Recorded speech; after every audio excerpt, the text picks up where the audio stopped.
नमस्कार। ये आकाशवाणी पटना है।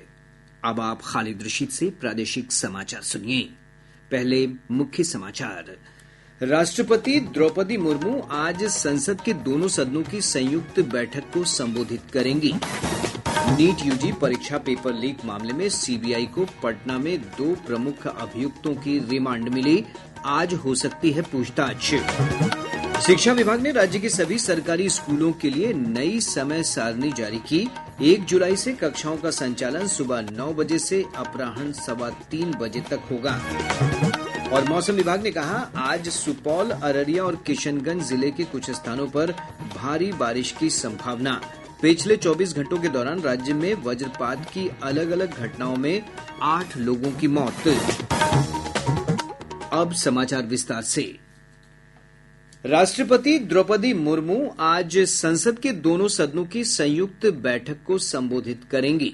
राष्ट्रपति के अभिभाषण के बाद दोनों सदनों में धन्यवाद प्रस्ताव पेश किया जाएगा, जिस पर सदस्य चर्चा में भाग लेंगे। 18वीं लोकसभा का पहला सत्र पिछले सोमवार को आरंभ हुआ है, जबकि राज्यसभा का सत्र कल से शुरू होगा। भारतीय जनता पार्टी के वरिष्ठ सांसद ओम बिरला फिर से लोकसभा अध्यक्ष चुने गए हैं। उन्हें ध्वनि मत से निर्वाचित घोषित किया गया।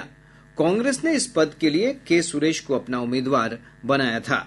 हालांकि पार्टी ने अध्यक्ष पद के निर्वाचन के दौरान मत विभाजन की मांग नहीं की।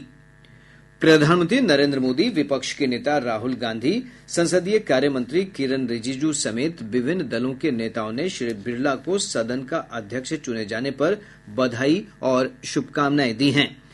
श्री ओम बिरला ने दोबारा सदन के अध्यक्ष के रूप में काम करने का अवसर देने और उन पर विश्वास जताने के लिए सदन के सभी सदस्यों का धन्यवाद किया। 18वीं लोकसभा हमारे एक नए विजन और नए संकल्प की सभा होनी चाहिए। देश के समक्ष ज्वलंत मुद्दों पर सार्थक चर्चा, संवाद हो और विकसित भारत के संकल्प को पूरा करने के लिए इच्छा शक्ति के साथ काम करें। मुझे प्रसन्नता है कि इस लोकसभा में 281 माननीय सदस्य पहली बार चुन के आए हैं। मैं सदन की ओर से उनका अभिनंदन करता हूं। इधर मुख्यमंत्री नीतीश कुमार, उप मुख्यमंत्री विजय कुमार सिन्हा और सम्राट चौधरी समेत राज्य सरकार के कई मंत्रियों और गणमान्य लोगों ने भी ओम बिरला को लोकसभा का अध्यक्ष बनने पर बधाई और शुभकामनाएं दी हैं। केंद्रीय अन्वेषण ब्यूरो सीबीआई ने नीट पेपर लीक मामले में देश के विभिन्न शहरों में जांच तेज कर दी है। एजेंसी की टीम जांच के लिए कल झारखंड के हजारीबाग स्थित ओएसिस स्कूल पहुंची। सीबीआई के अधिकारियों ने पेपर लीक से जुड़े विभिन्न पहलुओं पर स्कूल के प्राचार्य से पूछताछ की। इसके बाद आगे की पूछताछ के लिए सीबीआई उन्हें अपने साथ ले गई। प्राचार्य नीट परीक्षा के लिए हजारीबाग के स्कूलों के शहर के समन्वयक थे। सीबीआई टीम ने state bank of India SBI Hazaribagh की शाखा के अधिकारियों से भी पूछताछ की, जहां प्रश्न पत्र रखे गए थे। गौरतलब है कि राज्य की आर्थिक अपराध इकाई ईओयू ने पहले कहा था कि पटना के खेमनीचक प्ले स्कूल से आंशिक रूप से जला हुआ प्रश्न पत्र जब्त किया गया, जो राष्ट्रीय परीक्षण एजेंसी एनटीए से प्राप्त प्रश्न पत्र से मेल खाता है।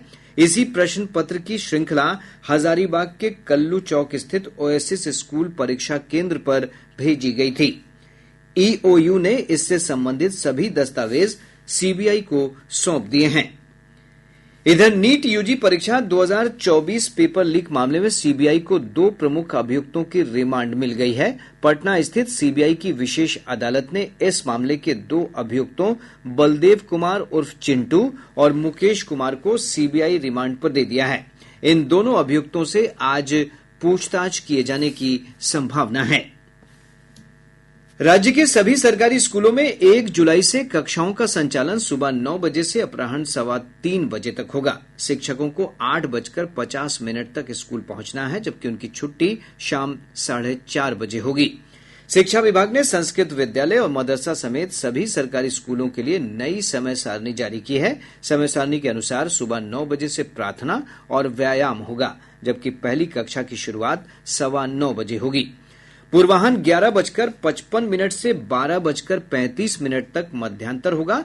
शनिवार को कक्षा 1 से 8 तक के बच्चों के लिए बैगलेस सुरक्षित शनिवार की व्यवस्था जारी रहेगी। इस दिन माध्यमिक तथा उच्च माध्यमिक स्कूलों में मध्यांतर तक ही कक्षाएं चलेंगी। इसके बाद बाल संसद, खेलकूद और अन्य सृजनात्मक कार्यों का पालन किया जाएगा। नई समय सारणी के अनुसार शिक्षकों के लिए प्रति सप्ताह न्यूनतम 45 शिक्षण घंटे निर्धारित किए गए हैं। इसमें तैयारी के घंटे भी शामिल हैं। मुख्यमंत्री नीतीश कुमार आज पश्चिम चंपारण जिले के वाल्मीकि नगर में वाल्मीकि सभागार और अतिथि गृह परिसर का लोकार्पण करेंगे। इस दौरान जल संसाधन मंत्री विजय कुमार चौधरी, भवन निर्माण मंत्री जयंत राज, स्थानीय सांसद सुनील कुमार के साथ ही अन्य गणमान्य लोग मौजूद रहेंगे। इधर मानसून के सक्रिय होने के साथ ही वाल्मीकि टाइगर रिजर्व में 29 जून से 30 सितंबर तक पर्यटकों के लिए सभी तरह के टूर पैकेज पर रोक लगा दी गई है। वीटीआर की निदेशक डॉक्टर निशा मणि ने बताया कि इस दौरान जंगल सफारी, साइकिल सफारी और नौकायन की सुविधाएं भी प्रतिबंधित रहेंगी। नेत्रहीनों के कल्याण के लिए विशेष योगदान देने वाली महान समाजसेवी हेलेन केलर की आज जयंती है। हेलेन केलर का जन्म अमेरिका में हुआ था। उन्होंने नेत्रहीनों, मजदूरों और महिलाओं के अधिकारों के लिए लंबे समय तक संघर्ष किया। केलर ने नेत्रहीन समुदाय की सहायता के लिए कई पुस्तकों की रचना भी की। नेत्रहीन परिषद के महासचिव डॉक्टर नवल किशोर शर्मा ने आकाशवाणी से बातचीत करते हुए कहा कि हेलेन केलर आज भी सभी के लिए प्रेरणा स्रोत बनी हुई हैं। कुमारी हेलेन केलर और लुई ब्रेल साहब जैसे कुछ खास लोग हमारे समुदाय में हुए हैं, जिन्होंने जो कार्य किया है उससे हम लोगों को काफी प्रेरणा मिलती है। मिस हेलेन केलर जी का कहना था कि विकलांग होना या दिव्यांग होना उतना चिंता का विषय नहीं है, उतना दुखद नहीं है जितना लक्ष्य विहीन होना। तो उनका ये कहना है कि हर व्यक्ति को अपने जीवन का लक्ष्य निर्धारित करना चाहिए और जीवन का लक्ष्य निर्धारित जो व्यक्ति करेगा, लक्ष्य की पूर्ति की ओर काम करेगा तो उसे सफलता मिलेगी। उन्होंने करके दिखलाया। डॉक्टर शर्मा ने नेत्रहीन समुदाय के लिए किए जा रहे एनडीए सरकार के कार्यों की सराहना करते हुए कहा कि प्रधानमंत्री नरेंद्र मोदी के नेतृत्व में पिछले 10 सालों में नेत्रहीनों के लिए किए कार्य से दिव्यांगजनों को सम्मान और शक्ति मिली है। हम लोग नई सरकार आने के बाद पिछले 10 वर्षों से लेके अभी तक अनुभव कर रहे हैं कि काफी बदलाव आया है और दिव्यांगता के क्षेत्र में सरकार ने काफी काम किया है। सबसे बड़ी बात यह है कि एक कानून 2016 ईस्वी में पारित हुआ दिसंबर में लोकसभा से, और उसमें अनेक बातों के अलावे कुछ खास बातें जोड़ी गई। जैसे पहले विकलांगता दिव्यांगता का 7 क्षेत्र था, अब दिव्यांगता का क्षेत्र 21 प्रकार के लोगों को दिव्यांगता की श्रेणी में शामिल किया गया और इससे अधिक लोग लाभान्वित हो रहे हैं पहले की तुलना में। प्रादेशिक समाचार आप आकाशवाणी पटना से सुन रहे हैं।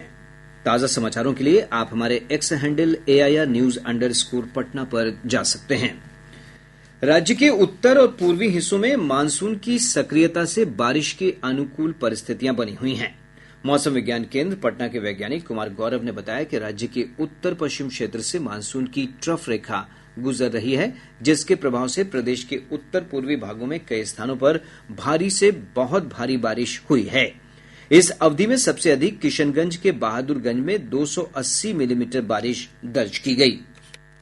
पिछले 24 घंटों के दौरान प्रदेश के उत्तर पूर्व भाग के 1 या 2 स्थानों में अत्यंत भारी वर्षा, जबकि प्रदेश के शेष भाग में हल्की से मध्यम स्तर की वर्षा दर्ज की गई। किशनगंज के बहादुरगंज में 280.4 millimetre, Dighal Bank 116.2 millimetre, Taiyabpur 85.6 millimetre, Forbesganj 55.4 millimetre. प्रदेश का सर्वाधिक अधिकतम तापमान 41.5 डिग्री सेल्सियस।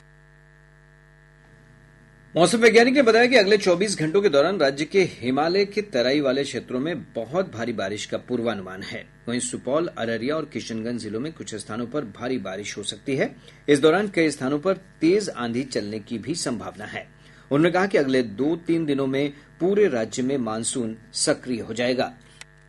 अगले 3 से 4 दिनों के दौरान दक्षिण पश्चिम मानसून को बिहार एवं झारखंड के शेष भाग में आगे बढ़ने की संभावना दिख रही है। अगले 48 घंटों के दौरान प्रदेश के हिमालय की तलहटी के जिलों के 1 या 2 स्थानों में भारी से बहुत भारी वर्षा, जबकि शेष भाग में हल्की से मध्यम स्तर की वर्षा होने का पूर्वानुमान है। इस दौरान प्रदेश के पश्चिम भाग के कुछ स्थानों एवं शेष भाग के 1 या 2 स्थानों में मेघ गर्जन वज्रपात के साथ हवा की गति 40 से 50 kmph रहने की भी संभावना है। इधर पिछले 24 घंटों के दौरान राज्य के 6 जिलों में वज्रपात की अलग अलग घटनाओं में 8 लोगों की मौत हो गई। मुंगेर और भागलपुर में 2-2 तथा जमुई, पूर्वी चंपारण, पश्चिम चंपारण और अररिया जिले में 1-1 व्यक्ति की मृत्यु हुई है। मुख्यमंत्री नीतीश कुमार ने इस हादसे में मृतकों के आश्रितों को 4-4 लाख रुपए अनुग्रह अनुदान देने के निर्देश दिए हैं। मुख्यमंत्री ने लोगों से खराब मौसम के दौरान सतर्कता बरतने की अपील भी की है। किशनगंज के अर्राबाड़ी में पोखर में नहाने के दौरान डूबने से 4 बच्चों की मौत हो गई। हमारे संवाददाता ने बताया है कि ये सभी बच्चे पढ़ाई कर लौटने के बाद लकड़ी बारा पोखर में नहाने गए थे। T20 विश्व कप क्रिकेट के पहले सेमीफाइनल मुकाबले में दक्षिण अफ्रीका ने अफगानिस्तान को 9 विकेट से पराजित कर फाइनल में प्रवेश कर लिया है। त्रिनिदाद में खेले गए मुकाबले में पहले बल्लेबाजी करते हुए अफगानिस्तान की पूरी टीम 11.5 ओवर में मात्र 56 रन पर ही सिमट गई। दक्षिण अफ्रीका ने 9वें ओवर में ही 1 विकेट के नुकसान पर यह लक्ष्य प्राप्त कर लिया। वहीं आज दूसरे सेमीफाइनल में भारत का मुकाबला इंग्लैंड से होगा। यह मैच गयाना में भारतीय समय अनुसार रात 8 बजे शुरू होगा। भारतीय टीम सुपर 8 मुकाबले में अपने ग्रुप की शीर्ष टीम है। विश्व कप का फाइनल मुकाबला शनिवार को बारबेडोस में खेला जाएगा। अंजू देवी पटना जिला परिषद की अध्यक्ष निर्वाचित हुई हैं। पटना जिला समाहरणालय में हुए जिला परिषद चुनाव में अंजू देवी के पक्ष में 33 वोट पड़े, जबकि उनकी प्रतिद्वंदी रेहाना परवीन को सिर्फ 5 मत प्राप्त हुए। निजी स्कूलों में आरटीई के तहत नामांकन के लिए ज्ञानदीप पोर्टल पर ऑनलाइन आवेदन करने की अंतिम तिथि 1 जुलाई तक बढ़ा दी गई है। इससे पहले यह तारीख 25 जून निर्धारित थी। उत्तर और दक्षिण बिहार को जोड़ने वाले राजेंद्र सेतु पर ढलाई कार्य के कारण कल रात 10 बजे से शनिवार सुबह 6 बजे तक सभी तरह के वाहनों का परिचालन बंद रहेगा।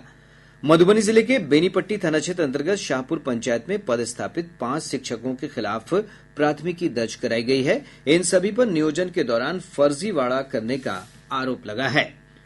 अब पटना से प्रकाशित प्रमुख समाचार पत्रों की सुर्खियां। आज के सभी समाचार पत्रों ने ओम बिरला के लोकसभा अध्यक्ष पद पर दूसरी बार चुने जाने से जुड़ी खबर को प्रमुखता से प्रकाशित किया है। हिन्दुस्तान की सुर्खी है, हर्ष और हंगामे के साथ ओम बिरला का स्वागत। दैनिक जागरण का शीर्षक है, राहुल गांधी को लोकसभा में नेता प्रतिपक्ष के रूप में मिली मान्यता। प्रभात खबर ने नीट यूजी प्रश्न पत्र लीक मामले में सीबीआई जांच की खबर को प्रमुखता दी है। अखबार का शीर्षक है, और बढ़ेगी सख्ती, नीट यूजी 2024 प्रश्न पत्र लीक मामले में जांच में आई तेजी। राष्ट्रीय सहारा ने स्कूलों के लिए 1 जुलाई से लागू हो रही नई समय सारणी को प्रमुख शीर्षक बनाया है। सरकारी स्कूलों के शिक्षकों को सप्ताह में 45 घंटे पढ़ाना जरूरी। दैनिक भास्कर ने मानसून से जुड़ी खबर का शीर्षक दिया है, 6 दिन बाद नहीं चली लू, अब मानसून आगे बढ़ेगा। और अब अंत में मुख्य समाचार एक बार फिर। राष्ट्रपति द्रौपदी मुर्मू आज संसद के दोनों सदनों की संयुक्त बैठक को संबोधित करेंगी।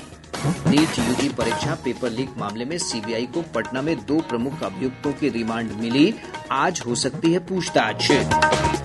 शिक्षा विभाग ने राज्य के सभी सरकारी स्कूलों के लिए नई समय सारणी जारी की। 1 जुलाई से कक्षाओं का संचालन सुबह 9 बजे से अपराह्न 3:15 बजे तक होगा।